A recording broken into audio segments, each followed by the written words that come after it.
अध्याय 27 अपठित गद्यांश आंशिक pros passages. किसी कहानी अथवा कथा के अंश जिनको पढ़ा न गया हो अपठित गद्यांश कहलाते हैं। गद्यांश की समझ को विकसित करने एवं उसकी जांच करने के उद्देश्य से एक उदाहरण तथा कुछ अन्य गद्यांश दिए जा रहे हैं। गद्यांशों को पढ़कर पूछे गए प्रश्नों के उत्तर दीजिए।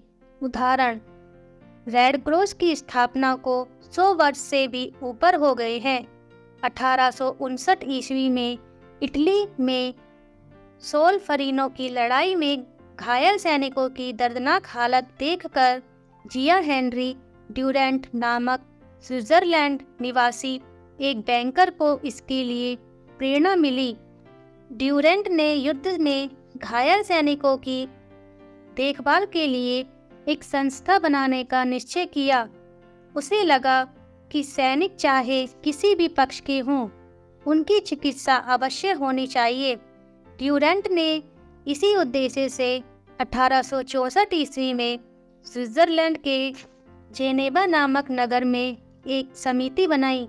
उसे 1901 ईस्वी में शांति के लिए प्रथम नोबेल पुरस्कार दिया गया।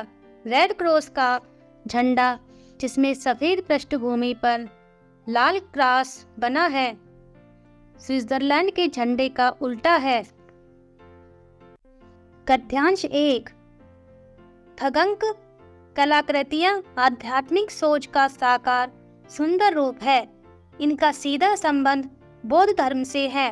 बौद्ध भिक्षुओं ने गौतम बुद्ध से संबंधित विषयों की इस कला का नामकरण थगंक किया। इन चित्रों में आध्यात्मिक प्रतीकों को विशेष स्थान दिया जाता है।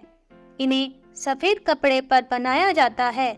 गहरी बारीक चित्रकारी से भरे इन चित्रों में रंगों का विशेष महत्व होता है।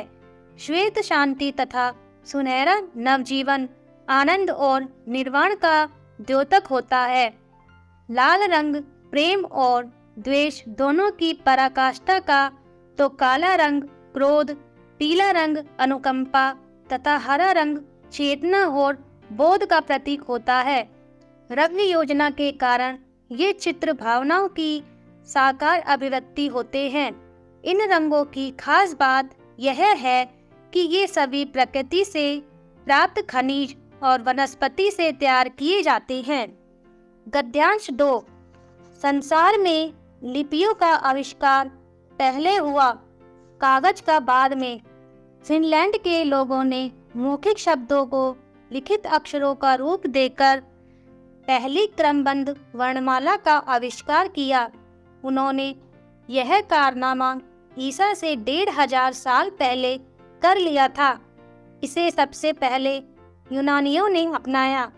इसमें नए सुधार किए, अक्षरों के आकार को सरल बनाया, उनमें अधूरे स्वर वाले अक्षर भी जोड़े। पेड़ की छाल, पेड़ के पत्ते, चमड़े आदि पर लिखने का काम इसके बाद हुआ। मिस्र और भूमध्य सागरीय प्रदेशों में पानी के एक पौधे पेपिरस के पत्ते लिखने के काम में लाए गए। कई पत्ते जोड़कर उनकी एक पट्टी बनाई जाती थी। गद्यांश 3 तमिलनाडु शब्द तमिल भाषा के तमिल तथा नाडु से मिलकर बना है, जिसका शाब्दिक अर्थ है तमिलों का घर। यह भारत के दक्षिण में स्थित है। इसके उत्तर में आंध्र प्रदेश और कर्नाटक, पश्चिम में केरल, पूर्व में बंगाल की खाड़ी और दक्षिण में हिंद महासागर है। इसकी राजधानी चेन्नई है। यह एक ऐसी भूमि है जहां परंपराओं तथा संस्कृति का मेल है। यहाँ का प्राकृतिक वातावरण बरबस ही लोगों के मन को आकृष्ट कर लेता है। कहीं नारियल और केले के वृक्षों की कतारें हैं, तो कहीं आम और काजू के बगीचे। पहाड़ियाँ तो चाय और कॉफी के बागानों से ढकी हुई हैं। प्राकृतिक सौंदर्य तथा मंदिरों की प्रचुरता है। इसी कारण इसे मंदिरों का राज्य भी कहा जाता है। मदुरई, कांचीपुरम, ममल्लापुरम आदि शहर तो अपने विशाल मंदिरों के लिए प्रसिद्ध है।